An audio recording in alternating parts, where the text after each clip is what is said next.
छोड़ के जाइए मेगा रिकॉर्डिंग स्टूडियो बाजार भी थी।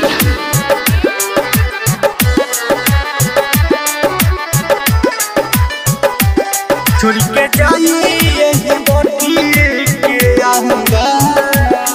दुनिया में रीत प्रीत अब झाते नहीं खे केहू केहू से के वादा तो नहीं भात नहीं खे।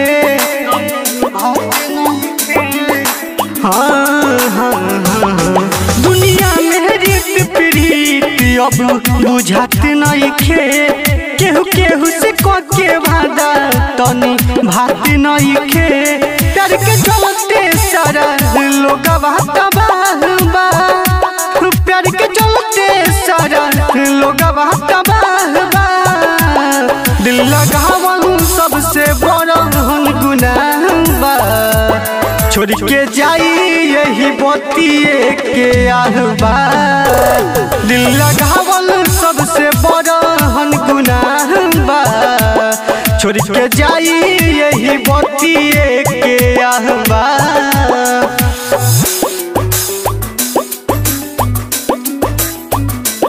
छोड़ के जाइए यही बतिए के आहबा।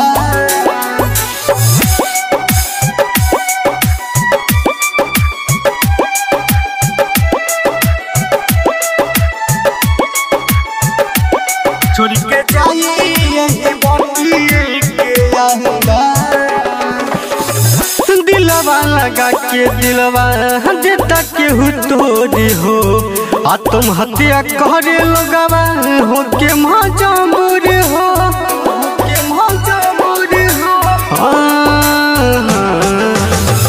दिलवा लगा के दिलवा देता केहू तोड़ी हो आ तुम हत्या करे लोगवा हो के मजबूर हो। सुनी लो जवाबा एक मौत ही तो सुनी लो जवाबा। दिल लगावल सबसे बड़ा गुनाह बा। छोड़ के जाई यही बतिए के आहबा दिल लगावल सबसे बड़ा गुनाह बा। छोड़ के जाई यही बतिए के आहबा।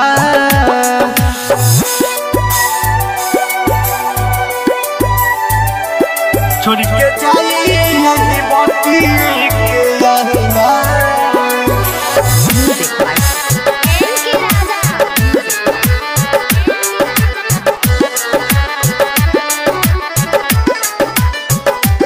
छोड़ के जाइए यही बतिए के आहबा। मिथिलेश मतलबी केहू कैलस बर्बाद हो पियावा के संगे आज बियाया बाद हो।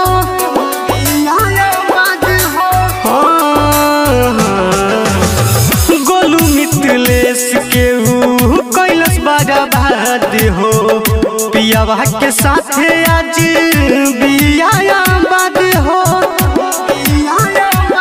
प्रेम के नाम सुना बहुत खराब बा प्रेम के नाम सुना बहुत खराब बा। दिल लगावल सबसे बड़ा गुनाह बा। छोड़ के जाई यही बतिए के आहबा दिल लगावल सबसे बड़ा गुनाह बा। छोड़ के जाई यही बतिए के आहबा। दुनिया में रीत प्रीत अब बुझाते नहीं खे केहू केहू से के वादा तनी भात नहीं खे। प्यार के चलते सारा लोग प्यार के चलते सारा लोग दिल लगावल सबसे बड़ा गुनाह बा।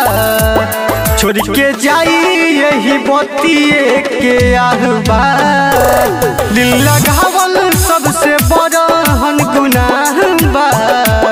छोड़ के जाई यही बतिए